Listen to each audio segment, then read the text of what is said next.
Quand une œuvre prend une dimension supérieure, de par son lore, ses mythes et sa faune, le vertige s'empare de nous. Quand ce monde, créé de toutes pièces, se forme devant nos yeux, alors nos émotions s'expriment de manière exacerbée. Je suis Adi Mensoum et vous regardez un épisode du Bestiaire Fantastique. Dans une grande partie des histoires de fantasy ou de science-fiction, il existe de nombreuses créatures ayant la possibilité de passer de l'homme à l'animal. Que ce soit les loups-garous, les vampires ou même encore les berserkers, à chaque fois une histoire passionnante se cache derrière ces créatures. Pour J.K. Rowling, l'auteur derrière les Harry Potter, c'est par le biais des animanguis qu'elle a voulu nous raconter ces transformations fascinantes. Pour faire simple, un animangus est un sorcier ou une sorcière ayant la faculté de se transformer en un animal et de redevenir par la suite humain par sa propre volonté. Il est important de différencier cette capacité de la lycanthropie par exemple, où la personne est maudite par un autre loup-garou et ne maîtrise pas sa transformation. Il faut aussi séparer ça de la métamorphomage, une capacité que possède une minorité de sorciers à la naissance, leur permettant de modifier leur apparence à volonté. Cette capacité ne s'apprend pas contrairement aux animanguis. Pour obtenir la capacité de devenir un animangus, il y a plusieurs étapes à respecter, et il faut garder à l'esprit que même si l'on respecte ces étapes, on ne devient pas nécessairement un animangus.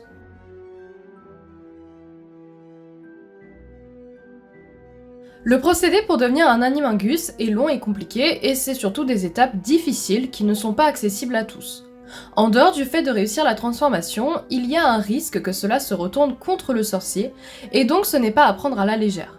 On peut par exemple finir avec une créature mi-homme, mi-bête. De plus, beaucoup de sorciers ne ressentent pas la nécessité d'apprendre cette faculté car elle n'est pas aussi utile que d'autres sorts. Pour devenir un animangus, il faut d'abord avoir une très grande connaissance en transfiguration et en potions avant de pouvoir atteindre les étapes suivantes.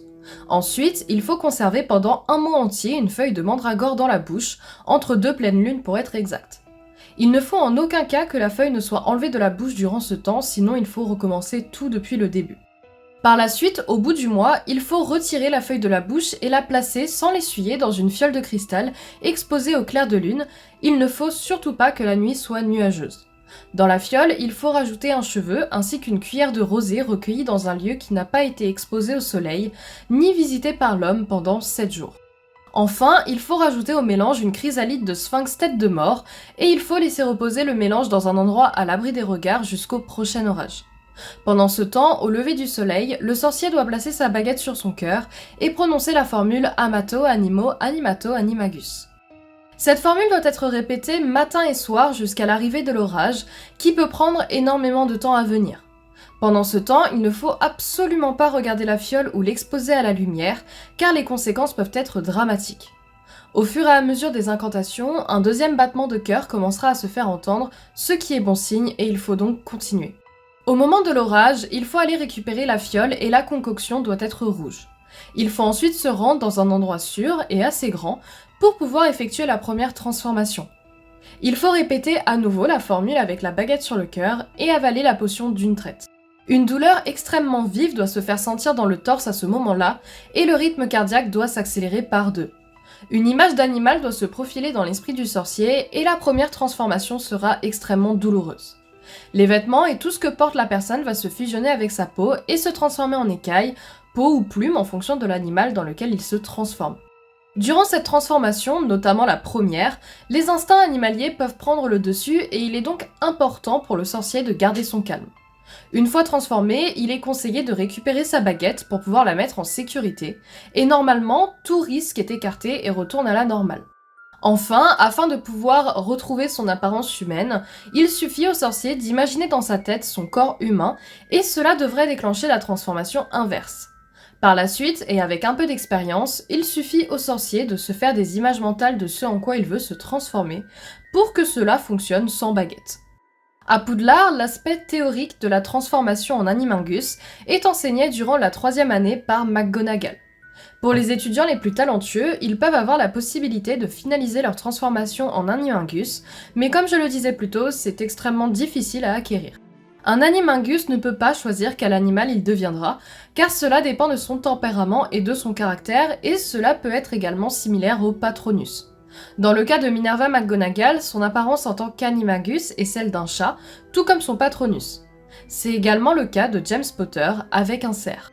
Un animingus peut rester aussi longtemps qu'il le souhaite sous sa forme animale, et il est important de garder en tête que même sous cette forme, le sorcier garde l'espérance de vie d'un homme, et non de l'animal. On peut donner l'exemple de Peter Pettigrew qui est resté sous la forme d'un rat pendant une dizaine d'années, alors que les rats ne vivent en réalité que 3-4 ans environ. Sous la forme d'un animal, les animinguis gardent généralement toutes leurs capacités humaines, et en gagnent en plus de par leur forme animale.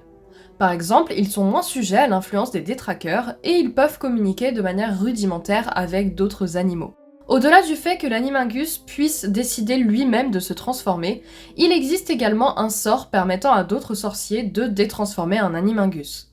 Il est notamment utilisé par Remus Lupin et Sirius Black dans le 3e film, Le prisonnier d'Azkaban, pour détransformer Peter Pettigrew. Un autre élément qu'il est intéressant de noter est le fait que les animingus sont complètement protégés dans le cas où ils se retrouvent face à un loup-garou. Ce dernier n'attaque que les humains et il ne s'en prendra à l'animingus que si celui-ci décide de l'attaquer en premier. Au-delà de ça, il a été remarqué que les animinguis peuvent aider à calmer un loup-garou et lui permettre de reprendre le contrôle de son corps, comme ça a été le cas avec les maraudeurs. Lors de l'une des transformations de Lupin, James, Sirius et Peter se sont tous les trois transformés en animingus afin de pouvoir l'aider à retrouver sa forme humaine.